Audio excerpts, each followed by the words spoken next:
ये मेरे होश संभालने से पहले की बात है। अब्बा के मिलने वाले एक अंकल हमारे घर आए। तब मैं मुश्किल से 8 साल की थी। मेरे वालिद ने उनको रहने के लिए घर में जगह दे दी, जबकि हमारा घर 2 ही कमरों पर मुश्तमिल था। इस इंसान का नाम शफीक अहमद था, लेकिन वालिद इसको शफीक भाई बुलाते थे। अम्मी ने शफीक भाई के बारे में पूछा तो अब्बा ने बताया कि ये मेरा बचपन का दोस्त है, इन दिनों मुश्किल में है और इसके पास रहने की जगह नहीं थी। तब मैंने कुछ अरसे के लिए इसे अपने घर में ठहरा लिया। हमारी दोस्ती भाइयों जैसी है, तुम इसे अपना छोटा देवर समझो। इसने मुझे अपनी मुश्किल बयान की तो मैं इनकार नहीं कर सका। अम्मा ने कहा कि आपने बहुत अच्छा किया, लेकिन इसको रात में सुलाएंगे कहाँ? अब्बा कहने लगे, अरे बच्चों वाले कमरे में ये भी पढ़कर सोए रहेगा, अभी तो सर्दियां हैं, वरना रात को छत पर सोने का इंतजाम कर देता। अम्मा अब्बा की बात सुनकर खामोश हो गई। वो अब्बा से ज्यादा बहसोत करार नहीं करती थी। वो दिन को एक कारपेंटर के पास काम पर चला जाता और रात को लौटकर वापस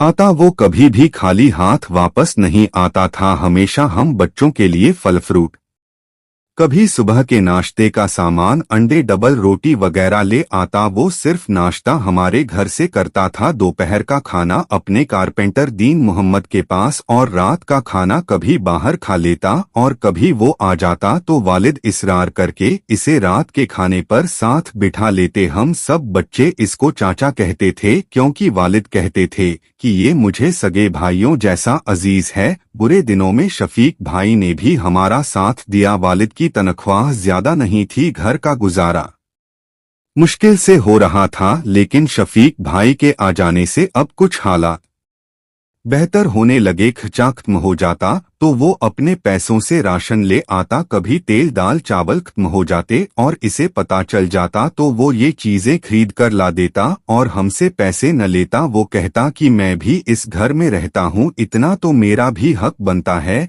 कि इस घर की खुशहाली में अपना हिस्सा डालूं। शफीक भाई अम्मी से कहता, अगर आप मुझे इन बच्चों का सगा चाचा समझ लें तो मेरे लिए इससे बढ़कर और खुशी की बात क्या होगी कि मैं आप लोगों के काम आ सकूं। इन बातों से मेरी मां मुतअस्सिर हो गई कि शफीक भाई सचमुच एक नेक दिल और एक अच्छा इंसान है। अगर हमने इसको रहने को जगह दी तो ये भी हमारे एहसान का बदला चुकाने की पूरी कोशिश करता है। असल में शफीक भाई का किसी बात पर अपने भाई और भाभी से झगड़ा हुआ। तब वो सामान उठाकर अब्बा के पास चला आया और अब वो अपने भाई के घर जाकर रहने पर तैयार नहीं था। शफीक भाई अपनी कमाई से आधी रकम हमारे खर्चों में मिलाने लगा। तभी मिलजुल कर अच्छी जिंदगी गुजरने लगी। माली लिहाज से हमारे वालिदैन को सहूलत हो गई। हम कुल 4 बहन भाई थे, सब मुझसे छोटे थे। ये नादानी का वक्त था। मुझे शफीक चाचा बहुत अच्छे लगते थे। वो पानी लाने को कहते या कोई काम कहते तो मैं दौड़ दौड़ कर उनका काम कर देती, क्योंकि बच्चे खाने पीने के शौकीन होते हैं। और हम शफीक चाचा से बहुत खुश थे, जो हमारे लिए रोज बिस्कुट, टॉफियां या कुछ ऐसी चीजें खरीद लाते जिनको बच्चे पसंद करते हैं। माँ को इस बात पर कोई एतराज नहीं था, क्योंकि वो उनको अपने घर का फर्द मान चुकी थी। एक कमरे में हमारे वालिदैन सोते थे और दूसरे कमरे में हम सब बच्चे जमीन पर सो जाते थे। कमरे में एक चारपाई थी जो पहले मेरी थी, लेकिन अब शफीक चाचा को मिल गई थी। लेकिन अब तो इस आदमी को चाचा कहते हुए मुझे शर्म आती है। अपनी जिंदगी पर बीता हुआ ये वाकया मैं इसलिए बता रही हूँ कि वो वालिदैन जो गैरों पर भरोसा कर लेते हैं, वो मेरी जिंदगी से सबक हासिल करें। दुनिया में कोई किसी का नहीं होता। अपने गैर तो बन सकते हैं, लेकिन गैर अपने नहीं बन सकते। बच्चे दिन भर खेलकूद में थककर रात को गहरी नींद सोते हैं। हम भी फर्श पर लाइन से तलैया बिछाकर बराबर बराबर सो जाते थे। मैं स्कूल जाने के अलावा अम्मी के काम भी करती थी, इसलिए बहुत थक जाती थी। फिर रात को ऐसी गहरी नींद आती कि किसी बात का होश न रहता, और वैसे भी चौथी क्लास की बच्ची को किस बात का होश होता। जब मेरे बहन भाई सो जाते तो रात को ये इंसान मुझे उठाकर अपने साथ चारपाई पर लिटा लेता। मुझे किसी बात का मतलब समझ में नहीं आता था। मैं तो नींद में डूबी होती, कभी सो जाती कभी जाग जाती। फिर वो मुझे पैसे और मीठी गोलियां और बिस्कुट दे देता और मुझे कहता कि किसी को भी रात की इस बात का पता न चले। वो न भी कहता तब भी मैं किसी को क्या बताती, जबकि मैं खुद भी ये बात अच्छे तरीके से नहीं जानती थी कि मेरे साथ ये क्या हो रहा था। वक्त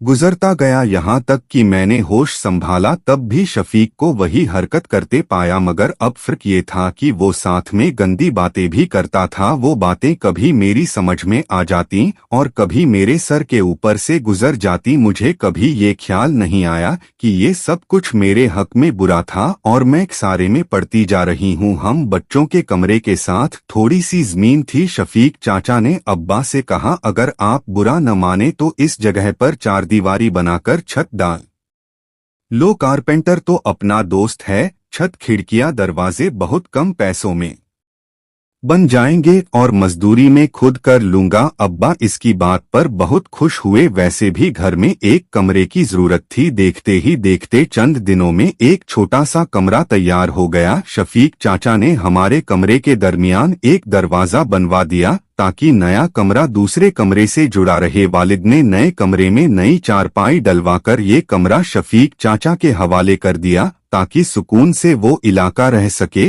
और बच्चे अपने कमरे में आराम से पढ़ाई कर सकें।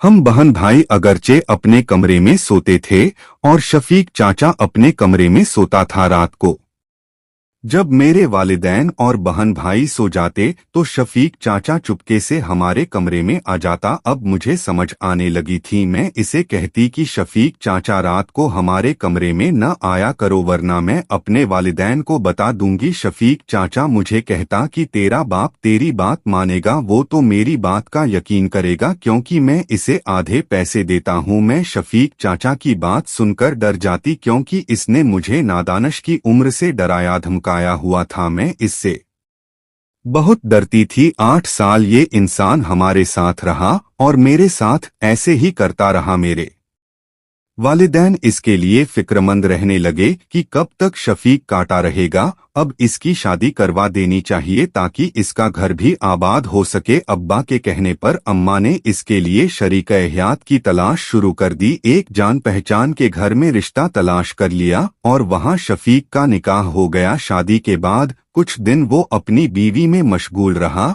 और फिर वही पुरानी रविश दोहराई जाने लगी। जब इसकी बीवी सो जाती तो वो हमारे कमरे में आ जाता। मैं किसी को कुछ भी न बता सकती थी, दिल ही दिल में जलती रहती। वालिदैन ने तरबियत ऐसी की थी कि किसी बात पर ज़बान खोलना अपने आप को मरवा लेने वाली बात थी। मुझे अपने बाप से बहुत डर लगता था कि न जाने क्या कर गुजरेंगे। मेरे अंदर इतनी हिम्मत नहीं हुई कि मैं अपनी माँ को सब बता देती। शफीक से मेरा झगड़ा हो जाता तो वो मुझे धमकियां देकर मुझे चुप रहने पर मजबूर कर देता। वो उम्र में मुझसे काफी बड़ा था, इसलिए मुझे इससे डर लगता था। मैं मुकम्मल तौर पर इसके दबाव में थी। एक दिन इसने अब्बा से कहा कि मेरा उस्ताद मुझसे बहुत काम लेता है और मुझे पैसे कम देता है। मैं अलग से दुकान करना चाहता हूँ ताकि कुछ रकम इकट्ठी करके अपना घर ले सकूं। वालिद ने अपने दोस्तों से कर्ज लिया और अपनी जमा पूंजी इसको देकर दुकान खोल दी। वो चंद माह में दुकान का सारा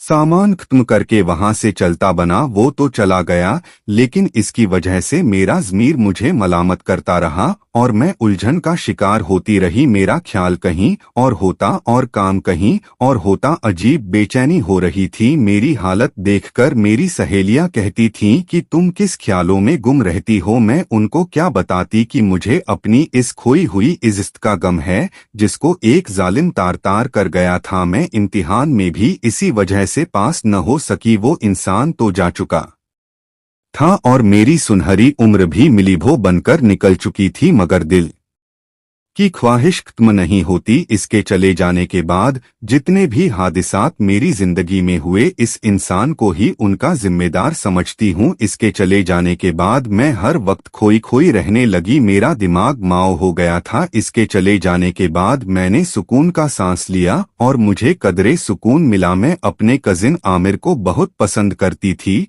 लेकिन इसके साथ मुझे इस बात का शदीद एहसास था कि अब मैं इसके काबिल नहीं हूँ। एक अरसे तक मैं चुपके चुपके इससे मोहब्बत करती रही और मेरी बदनसीबी देखिए कि जब वो खुद मेरा बन जाने पर राजी हुआ तो मैंने खुद इनकार कर दिया। ये इनकार करते वक्त मेरे दिल पर एक क़यामत गुजर गई थी, लेकिन इसके सिवा मेरे पास और कोई रास्ता नहीं था। जब मेरे वालिदैन ने मेरा रिश्ता आमिर के साथ किया, एक दिन आमिर मुझसे कहने लगा, देखो मैं तुम्हें पसंद करता हूँ और मैं तुम्हें हर कीमत पर हासिल करना चाहता हूँ, मगर एक बात तुम्हें मुझे बतानी होगी कि क्या तुम्हारा माजी में किसी से कोई ताल्लुक तो नहीं रहा? मैं झूठ कभी बर्दाश्त न करूंगा। आमिर की ये बात सुनते ही मेरे सारे ख्वाब पल भर में टूट गए। मैं आमिर को ये कैसे बता देती कि मैं तो अपनी जिंदगी की सबसे कीमती चीज अपनी इज्जत को लुटा चुकी हूँ और अब मैं तुम्हारे काबिल नहीं हूँ। मैंने दिल पर पत्थर रखकर ये कहा कि आमिर मेरा ख्याल छोड़ दो, मुझे तुम अच्छे लगते हो मगर शादी के नुक्ता-ए-नज़र से नहीं। मैं तुमसे शादी नहीं करना चाहती क्योंकि मुझे किसी और से मोहब्बत है। काश मैं इसे बता सकती कि मेरी चादर भले मैली सही मगर मुझ मासूम पर बचपन में जुल्म और बहुत ज्यादती हुई है। मैंने तुम्हारे सिवा किसी को